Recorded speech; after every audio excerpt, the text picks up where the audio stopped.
O vento da noite parecia arranhar os muros do Hospital São Rafael quando Júlia atravessou o portão enferrujado. O metal rangeu sob a pressão, um som que ecoou como um aviso incômodo em meio ao silêncio da rua deserta. Ela parou por um instante, observando a fachada do prédio. Concreto manchado pela umidade, janelas altas e estreitas que refletiam a luz fraca dos postes, criando a ilusão de olhos vigilantes. Era seu primeiro plantão como enfermeira noturna naquele lugar. Carregava pasta de anotações contra o peito, como se fosse um escudo frágil diante da imensidão do hospital que se erguia à sua frente. O frio da madrugada fazia sua respiração sair em nuvens curtas e ansiosas. Ao entrar, o cheiro a envolveu de imediato. Uma mistura agridoce de desinfetante antigo, poeira acumulada e mofo impregnado. O ar parecia pesado, e Júlia sentiu a garganta arranhar ao respirar fundo. O piso de azulejos brancos, desgastado pelo tempo, estalava levemente sob seus passos, como se cada movimento fosse observado pelo próprio edifício. Os corredores eram longos e mal iluminados. As lâmpadas amareladas lançavam sombras trêmulas nas paredes, que pareciam se contorcer a cada oscilação da energia. Júlia teve a estranha sensação de que o hospital não dormia. Ele apenas fingia repousar, respirando baixo, guardando segredos nas frestas escuras. Foi então que conheceu Paulo, o enfermeiro veterano que a orientaria naquela primeira noite. Ele surgira do corredor com passos lentos e ombros curvados, trazendo consigo um semblante cansado demais para alguém que apenas começava o turno. Seus olhos fundos transmitiam uma mistura de vigilância e resignação, como se já tivesse visto coisas que preferiria esquecer. "Evite o quarto 19", disse ele, sem rodeios, enquanto caminhavam lado a lado. Sua voz era baixa, quase um sussurro, e não havia espaço para brincadeiras. "Está interditado." Júlia ergueu as sobrancelhas, surpresa com a frieza da instrução. "Interditado? Por quê?" Paulo não respondeu. Seu olhar desviou para o chão, e as linhas de expressão em seu rosto pareceram se aprofundar, como se aquele simples questionamento tivesse aberto uma ferida antiga. Ele mudou de assunto e continuou a apresentar as alas, fingindo que não ouvirá a pergunta. Mas a palavra interditado ficou martelando na mente de Júlia. Mais do que um aviso, soou como um convite velado. Horas depois, a madrugada avançava lentamente. O ritmo dos atendimentos diminuíra, e os sons do hospital se resumiam ao bico compassado de alguns monitores, ao roçar distante de rodinhas de maçãs e ao estalar ocasional das paredes antigas. Júlia estava sentada em uma cadeira próxima ao balcão de enfermagem quando sentiu, pela primeira vez, um vento gélido atravessar o corredor lateral. A corrente de ar não vinha das janelas principais, que estavam todas fechadas. Ela se ergueu e seguiu a direção do frio, observando a penumbra ao fundo. O ar parecia cada vez mais denso, e um arrepio percorreu sua espinha. O corredor terminava em uma porta de madeira marcada pelo tempo. Era o único ponto de onde o vento parecia escapar, como se o hospital respirasse através de uma fenda invisível. Acima da porta, pintado em números que já começavam a se desgastar, estava o 19. Júlia permaneceu parada ali por alguns segundos, incapaz de se mover, como se a simples presença daquele quarto despertasse algo dentro dela. A luz fraca da lâmpada do corredor tremia, e por um instante pareceu que a sombra da porta se alongava além da madeira, como se a escuridão de dentro tentasse se derramar para fora. Com o coração acelerado, ela recuou, voltando ao balcão. Tentou se convencer de que era apenas a ansiedade do primeiro plantão, mas a sensação não desapareceu. Pelo contrário, parecia crescer em silêncio, como o olhar fixo que a acompanhava de longe. E Júlia sabia, sem entender o motivo, que mais cedo ou mais tarde seria impossível resistir àquela porta. Na segunda noite de plantão, Júlia chegou ao hospital com uma estranha inquietação. Apesar do frio, suas mãos estavam úmidas de suor, e o pensamento do quarto 19 a acompanhava desde que acordara. Era como se o lugar tivesse plantado uma semente em sua mente, crescendo sem permissão. O movimento inicial da noite foi mais intenso, com atendimentos urgentes, troca de medicações e a correria costumeira da ala clínica. Mas, conforme a madrugada avançava, o hospital voltou a mergulhar em seu silêncio peculiar, onde cada ruído isolado parecia ecoar mais alto do que deveria. Júlia caminhava pelo corredor quando percebeu que estava, sem intenção, seguindo o mesmo trajeto da noite anterior. O ar começava a mudar. Uma brisa fria, Sutil no início, se transformava em um vento gelado que vinha de uma direção muito específica. O corredor do quarto 19. A iluminação naquela ala era mais fraca, como se a eletricidade evitasse atravessar aquelas paredes. As lâmpadas oscilavam em intervalos irregulares, lançando sombras que se moviam como figuras escondidas. O silêncio ali tinha um peso próprio, abafando até mesmo os sons distantes do hospital. A porta de madeira estava diante dela. O número pintado estava gasto, e Júlia notou algo que antes havia ignorado. Arranhões profundos cortavam o 19, como se unhas ou algum objeto pontiagudo tivessem tentado apagar a marca do quarto. Os sulcos atravessavam a tinta e penetravam na madeira, escuros, irregulares, quase vivos. Ela se aproximou, tocando a maçaneta de metal. O frio do contato a fez recuar instintivamente, como se tivesse colocado a mão em gelo seco. Ainda assim, sua curiosidade a fez encostar o ouvido na porta. O que ouviu não foi exatamente um som, mas uma presença. Uma respiração lenta, ritmada, quase humana, preenchia o espaço além da madeira. Cada expiração parecia deslizar pelo corredor, entrando em seus ouvidos como um sussurro sufocado. Júlia recuou com o coração disparado, incapaz de racionalizar o que acabará de sentir. Quando tentou se afastar, seu olhar foi atraído pela janela no final do corredor. O vidro estava embaçado, revelando o pátio interno iluminado pela lua. Mas havia algo errado. O reflexo da janela não a mostrava. Em vez de sua silhueta, apenas a sombra de uma figura alta permanecia imóvel, contornos indefinidos, como se fosse feita de fumaça condensada.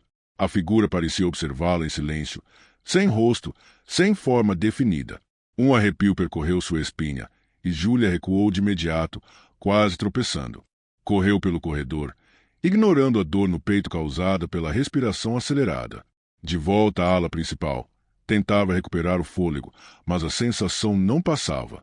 Era como se alguém tivesse cruzado o limite invisível da porta e agora seguisse de perto, acompanhando cada passo, cada respiração. E Júlia compreendeu, com um nó no estômago, que o hospital não guardava apenas memórias, guardava presenças. A madrugada seguinte parecia ainda mais pesada. Júlia já não conseguia entrar no hospital sem sentir um aperto no peito, como se atravessasse um limiar invisível. Cada corredor lhe parecia mais estreito e cada sombra mais densa. No refeitório, durante sua pausa, ela se sentou sozinha em uma mesa, tentando afastar a sensação de ser observada. O café, morno e amargo, não a ajudava. Ao lado, duas técnicas de enfermagem conversavam em tom baixo, quase como se suas palavras carregassem peso demais para serem ditas em voz alta. Júlia não queria parecer intrometida, mas uma frase chamou a atenção. Um nome. O Dr. Esteves. Disse uma das mulheres, antes de se calar abruptamente. O coração de Júlia disparou. Ela se inclinou levemente. Quem é esse doutor? As duas trocaram olhares tensos, como se a simples pergunta fosse perigosa. A mais velha respirou fundo antes de responder. Você não devia querer saber disso, menina. Mas já que perguntou, o doutor Esteves era o chefe da ala de isolamento há mais de 20 anos. O nome parecia trazer à tona lembranças incomodas. A segunda técnica, olhando fixamente para a xícara, completou em voz baixa. Ele era brilhante, mas também obcecado. Júlia aguardava em silêncio, enquanto uma ansiedade gelada crescia em seu peito. O quarto 19, continuou a mais velha, era onde ele realizava os chamados tratamentos. Pacientes terminais, doentes em estado grave, eram levados para lá. Oficialmente, diziam que recebiam cuidados paliativos. Mas ninguém nunca viu sair um paciente daquele quarto. A outra completou, ainda mais baixo. Sempre diziam que tinham morrido e foram levados ao necrotério. Só que ninguém viu os corpos. Um silêncio desconfortável caiu sobre a mesa. Júlia sentiu o estômago revirar. E o que aconteceu com ele? Perguntou, a voz saindo quase em sussurro. As mulheres se entreolharam. A mais velha franziu o senho e respondeu, firme. Numa noite, ele trancou a porta do quarto com um paciente lá dentro. Médicos e enfermeiros tentaram abrir, mas a fechadura parecia selada por dentro. Quando finalmente conseguiram arrombar, não encontraram ninguém. Nem o doutor, nem o paciente. Só sangue. No chão, nas paredes, até no teto. como se o quarto tivesse engolido os dois. A mais nova estremeceu, abraçando os braços. Desde então, ninguém mais conseguiu usar aquele quarto. Começaram a ouvir vozes, choros, passos quando o corredor estava vazio. Há quem diga que o próprio doutor continua ali, aprisionado em algo que ele mesmo criou. O silêncio voltou, pesado como chumbo. Júlia sentia a respiração curta, como se tivesse acabado de ouvir uma sentença. O refeitório parecia menor, abafado. De repente, um barulho metálico ecoou do corredor próximo. As três se sobressaltaram. Foi apenas uma maca empurrada às pressas por um funcionário, mas o coração de Júlia não desacelerou. Quando voltou ao balcão de enfermagem, suas mãos tremiam levemente. Agora sabia que o hospital tinha um fantasma com nome e rosto. E, por algum motivo que não compreendia, o quarto 19 parecia chamá-la cada vez mais forte. Naquela noite, ao passar novamente diante da porta, não foi apenas a corrente de ar frio que a envolveu. Ela ouviu algo diferente. Um murmúrio rouco, abafado, vindo do outro lado. Palavras desconexas, quase um lamento. E pela primeira vez, Júlia sentiu que o hospital estava tentando conversar com ela. O terceiro plantão chegou com a promessa de ser calmo, mas Júlia já não acreditava em noites tranquilas dentro do Hospital São Rafael. A cada entrada, a sensação de sufoco parecia mais forte, como se o prédio a reconhecesse, apertando suas paredes ao redor dela. Por volta das 2 da manhã, um chamado inesperado surgiu no painel eletrônico. O monitor cardíaco disparara sozinho em um quarto vazio. O aviso piscava justamente no corredor do quarto 19. Júlia respirou fundo, tentando se convencer de que seria apenas uma falha técnica, algum fio solto ou interferência. Mas quando pegou a prancheta e seguiu pelo corredor, percebeu que não conseguia controlar o tremor em suas mãos. A cada passo, o ar tornava-se mais denso, quase sólido, e o frio parecia atravessar sua pele. A porta do quarto 19 estava entreaberta. Era a primeira vez que via aquilo. Do interior, vinha um cheiro metálico, forte, que lembrava ferro oxidado. Júlia empurrou a porta devagar. O rangido baixo da madeira pareceu ecoar até o fundo do hospital. O quarto estava mergulhado em penumbra. As paredes, antes brancas, carregavam manchas escuras que se espalhavam em desenhos irregulares, quase como se respirassem. O chão parecia úmido, refletindo a pouca luz que entrava pela janela alta. Júlia deu um passo hesitante para dentro. O ar parecia pressionar seus pulmões, dificultando a respiração. Sentia que o espaço a reconhecia, como se fosse uma intrusa em território proibido. Foi então que notou algo no canto. Primeiro uma sombra, depois uma forma. A escuridão começou a se condensar, tomando consistência diante de seus olhos. Uma figura alta emergia dali, magra a ponto de os ossos se destacarem sob a pele pálida. Vestia um jaleco rasgado e sujo, manchado de algo que parecia sangue antigo. O rosto estava parcialmente coberto por uma máscara cirúrgica antiquada, amarelada pelo tempo. Mas os olhos eram um abismo, negros, profundos, sem qualquer reflexo de luz. Um vazio que parecia sugar não apenas sua atenção, mas também sua própria energia vital. A criatura inclinou a cabeça lentamente, em um gesto frio e clínico, como um médico avaliando o estado de um paciente. Júlia sentiu as pernas ficarem pesadas, como se o chão tivesse se transformado em lodo. Sem emitir som algum, a figura deu um passo à frente. O ar vibrou, e Júlia teve a sensação de que todo o hospital prendeu a respiração. Tentou recuar, mas uma pressão gélida tomou seu pulso. Não era carne, não era mão, era como se a própria sombra tivesse se estendido para agarrá-la.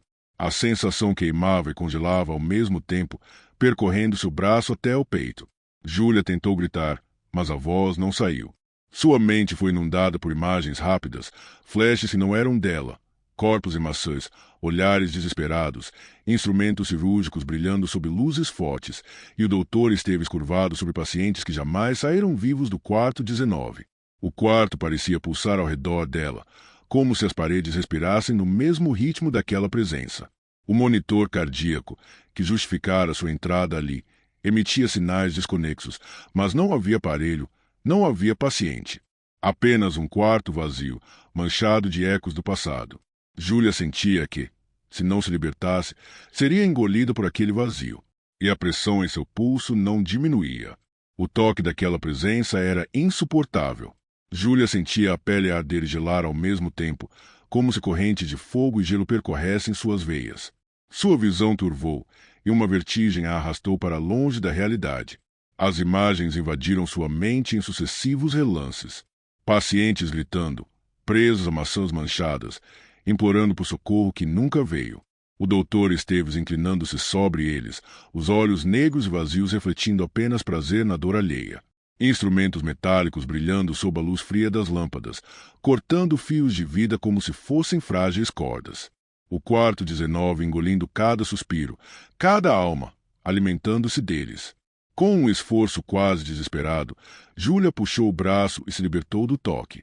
Cambaleou para trás, respirando de forma descompassada, mas a presença avançava em silêncio, como se cada movimento fosse inevitável.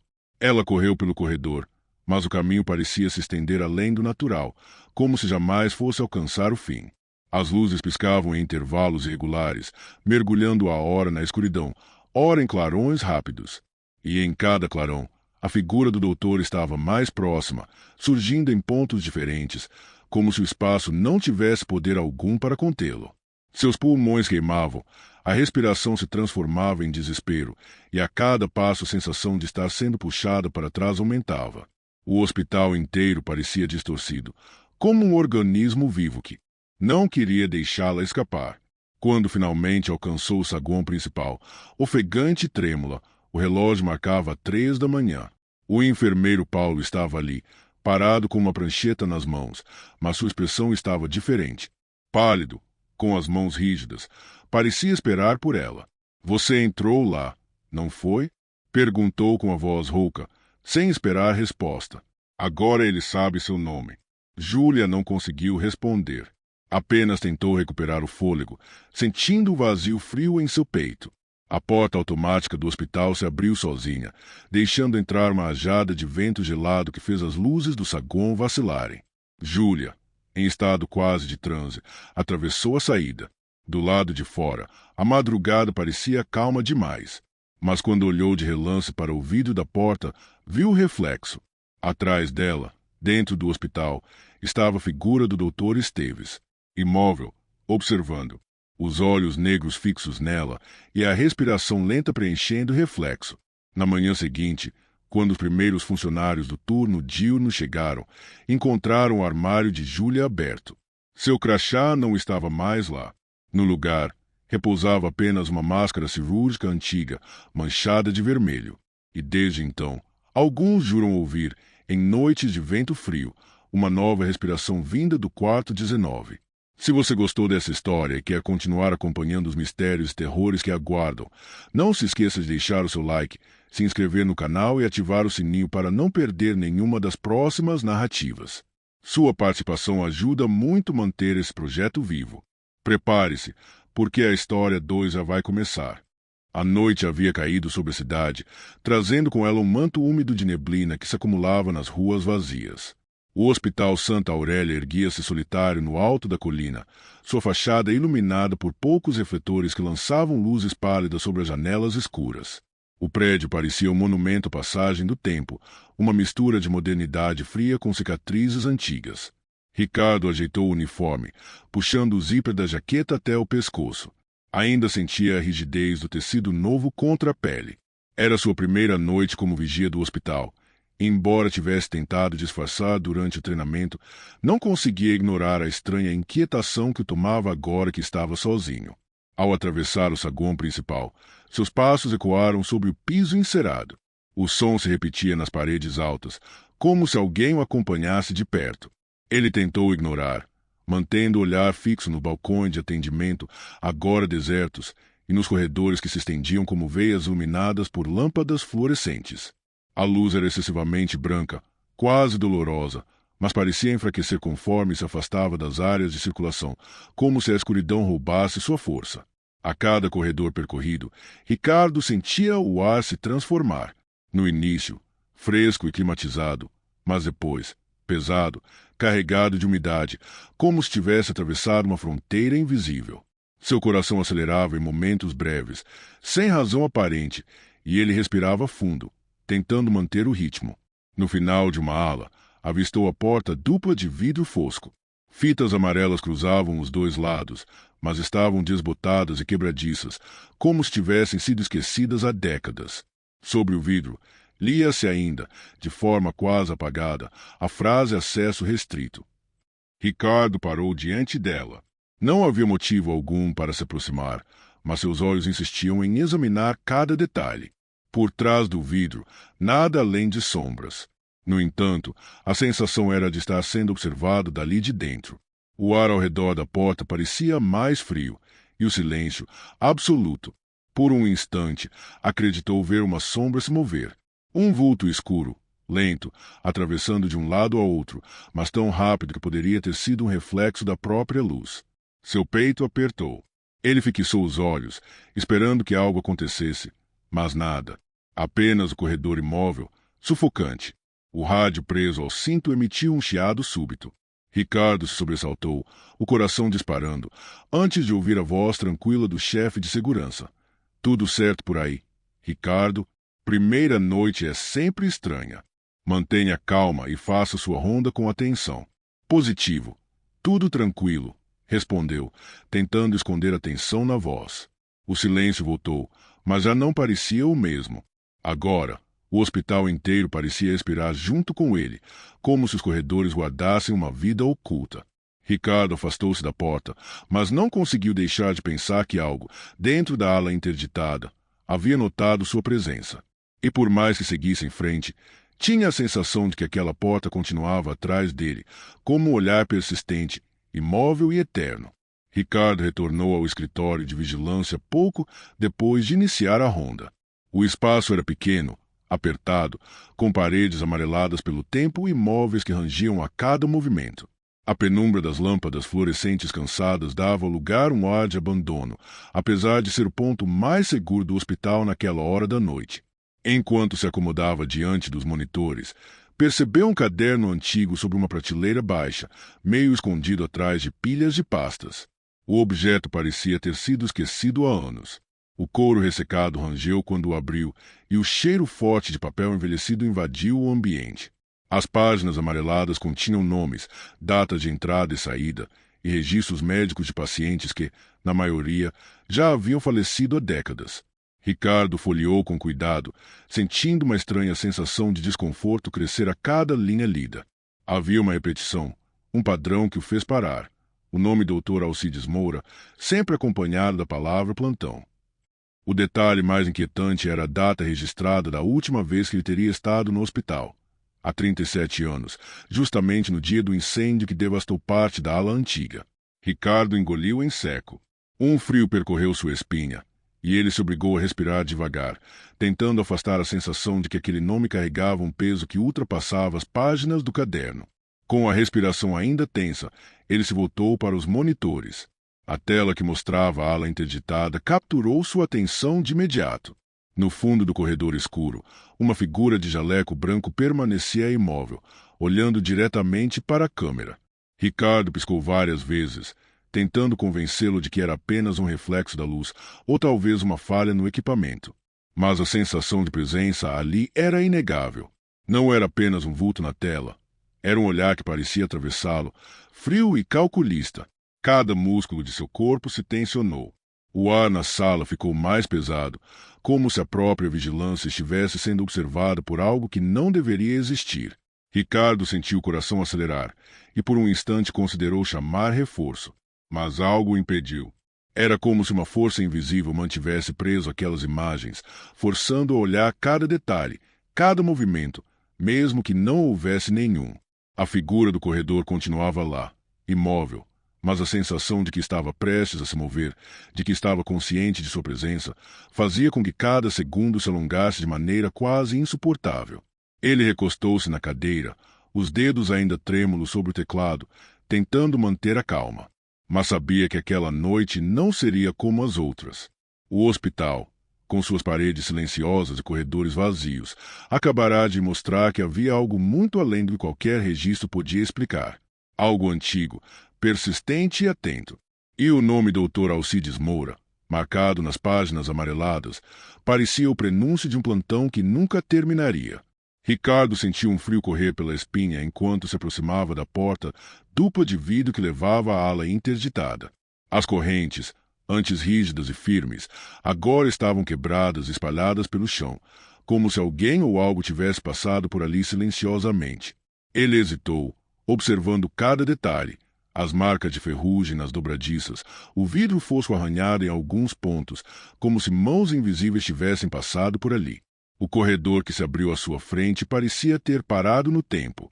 As paredes estavam descascadas, revelando camadas de tinta antiga e fuligem queimada, lembrança do incêndio que consumira parte do hospital. O ar era pesado, úmido e impregnado de um cheiro metálico que lembrava ferro oxidado e medicamentos antigos. Cada passo ecoava, não de maneira uniforme, mas como se os corredores absorvessem e devolvessem o som de forma irregular, aumentando a sensação de solidão. As lâmpadas restantes piscavam em intervalos irregulares, lançando sombras que se estendiam e se retraíam sobre o piso. Ricardo sentia cada sombra se alongar como dedos escuros tentando agarrá-lo, e a ansiedade apertava seu peito a cada passo que dava. Mesmo a própria lanterna em sua mão parecia fraca, a luz tremendo como se fosse insuficiente para iluminar aquele corredor. No fim do corredor, uma porta estava entreaberta. Uma luz amarelada e trêmula escapava por entre a fresta, revelando uma sala que parecia ter sido abandonada em um instante. Mesas e maçãs cobertas por lençóis amarelados pelo tempo se alinhavam de maneira caótica. No canto, um armário de remédios permanecia aberto, exibindo frascos antigos, alguns sem rótulo, outros com etiquetas desbotadas que mal conseguiam ser lidas. Ricardo se aproximou da mesa cirúrgica iluminada. Um prontuário antigo estava repousando ali, escrito à mão com caligrafia meticulosa. Seu olhar congelou ao ver o nome de um paciente que não constava nos registros oficiais do hospital.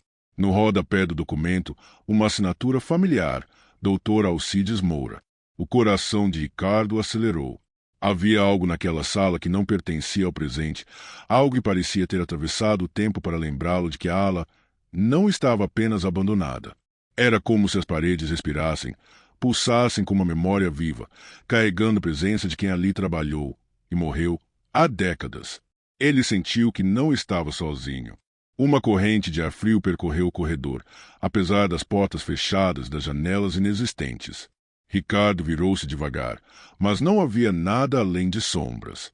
Ainda assim, a sensação de ser observado, estudado, aumentava a cada segundo. Cada objeto parecia carregado de história. Cada pedaço de vidro arranhado, cada lençol empoeirado, era testemunha de acontecimentos que ele jamais conseguiria compreender completamente. E naquele instante, Ricardo soube que atravessar aquele corredor não era apenas uma ronda noturna. Era adentrar em um espaço onde o passado ainda respirava, onde o tempo se curvava e onde ele, naquele momento, se tornava parte de algo maior e infinitamente mais perigoso do que imaginara. Ricardo avançava pelo corredor da ala esquecida com passos cautelosos, cada movimento medido, quase silencioso. O ar estava pesado, impregnado de um cheiro metálico que se misturava à poeira acumulada por décadas. Cada lâmpada que piscava lançava sombras alongadas, transformando mesas, maçãs e armários em figuras distorcidas, ameaçadoras. Foi então que ouviu passos atrás de si. O som não era nítido, mas era firme, compassado e acompanhava seu próprio ritmo. Ele virou-se lentamente, tentando identificar a origem, mas o corredor parecia vazio. O coração disparou e o estômago se contraiu com uma sensação de alerta absoluto. Uma figura surgiu diante dele, alta, magra, como se a própria carne tivesse se ajustado ao esqueleto. Vestia um jaleco branco que ainda mantinha a aparência de limpeza, mas marcado por queimaduras e manchas escuras, lembranças do incêndio. Cada detalhe da roupa parecia contar uma história de dor e obsessão. O rosto do homem era pálido, quase translúcido, com manchas escuras ao redor dos olhos que pareciam profundos buracos de escuridão. A pele esticava-se demais sobre os ossos, revelando uma aparência fantasmagórica. Ele segurava um estetoscópio antigo, que pendia como um peso silencioso na mão, balançando levemente, sem emitir som. O médico não piscava, não respirava de maneira visível. Apenas avançava lentamente, inclinando a cabeça, como se estivesse analisando Ricardo da mesma forma que avaliava pacientes vivos há décadas. Cada movimento era preciso, metódico, carregado de uma presença que parecia preencher todo o corredor, pressionando o ar ao redor. Ricardo sentiu a respiração falhar. Um frio intenso percorreu sua espinha, e o coração parecia querer saltar do peito. Cada passo do médico aumentava a sensação de que ele não estava apenas ali para assustar, mas para julgar, para avaliar, como se Ricardo tivesse invadido algo que nunca deveria ser perturbado. Tentou recuar, mas os próprios pés pareciam pesados, como se o corredor se estendesse além do normal, alongando cada movimento, tornando impossível escapar. Cada objeto que passava pelo seu campo de visão, maçãs, armários, vidros achados, parecia carregar uma energia silenciosa, como se o passado do hospital estivesse despertando naquele momento. O médico aproximou-se mais, e o ar ao redor de Ricardo tornou-se quase sólido, dificultando a respiração. Um frio cortante misturava-se a uma sensação de calor sufocante, como se a presença carregasse simultaneamente fogo e gelo. O silêncio era absoluto, mas denso, carregado de expectativa e ameaça. Ricardo sentiu que se qualquer som surgisse, ele seria engolido por aquele corredor. Mas não havia nada além daquele olhar vazio, daqueles passos meticulosos e do ar pesado que parecia arrastar cada fibra de seu corpo. Ele compreendeu, com clareza aterradora, que aquele não era um médico comum. Dr. Alcides Moura havia atravessado o tempo e o espaço, permanecendo naquele corredor, guardando segredos que não poderiam ser perturbados. E naquele instante, Ricardo percebeu que a sua ronda noturna havia se transformado em algo impossível de ser contido. Ele estava frente a frente com um passado que não queria ser lembrado, com um presente que não pertencia mais à vida. O ar tornou-se quase sólido ao redor de Ricardo. Cada respiração parecia exigir um esforço imenso, e uma vertigem intensa tomou conta de seus sentidos. Ele sentia o peso do corredor antigo sobre seus ombros, como se o hospital inteiro tivesse se inclinado para observá-lo. Imagens rápidas atravessavam sua mente. Pacientes tentando fugir desesperados, portas se fechando sozinhas, chamas do incêndio que consumira a ala antiga se espalhando pelos corredores. Entre os flashes, via o Dr. Alcides Moura avançando, firme, implacável, abraçando o fogo e o sofrimento, como se aquele desastre tivesse se tornado seu último plantão eterno. Ricardo tentou recuar, mas cada passo parecia alongar o corredor de forma impossível. As luzes tremiam, projetando sombras que se confundiam com figuras humanas em agonia. O coração pulsava descompassado, a sensação de estar sendo observado era esmagadora, e o médico seguia adiante, silencioso, sem pressa, medindo cada movimento dele como se fosse parte de um experimento. Quando o Dr. Alcides finalmente tocou o ombro de Ricardo, uma onda de vertigem o arrastou para a escuridão. Tudo perdeu forma. Sons, luz, tempo e espaço se tornaram indistintos. E então, de forma abrupta, Ricardo despertou. Estava deitado sobre uma maca, os braços presos por cintos de couro que mordiam sua pele. A penumbra da sala antiga envolvia tudo. Sobre a mesa à sua frente, o médico preenchia calmamente um formulário. No topo, estava escrito Internação, Ricardo Alves. No rodapé, a assinatura, Dr. Alcides Moura. O corpo de Ricardo tremia e ele tentava processar o que havia acontecido. Não havia porta aberta, não havia corredor. Apenas aquele espaço sufocante, carregado de memória, de presenças antigas e de um plantão que jamais terminaria. Na manhã seguinte, quando os primeiros funcionários chegaram ao hospital, encontraram o crachá de Ricardo pendurado na porta da ala vazia. O segurança havia desaparecido. No chão, repousava apenas um estetoscópio antigo, amarelado manchado, como um lembrete silencioso do que aquele lugar carregava. O hospital funcionava normalmente, mas algo permanecia inalterado. A ala esquecida, com suas correntes quebradas e sombras imóveis, continuava ali, guardando o passado e observando qualquer um que ousasse atravessar seus corredores. E o nome de Ricardo, agora registrado nos documentos antigos, juntava-se à lista interminável de plantões que jamais tiveram fim. Se você gostou do vídeo, não se esqueça de se inscrever e deixar o seu like. Sinta-se à vontade para dar novas sugestões e deixar algum relato ou história sombria nos comentários. Até a próxima!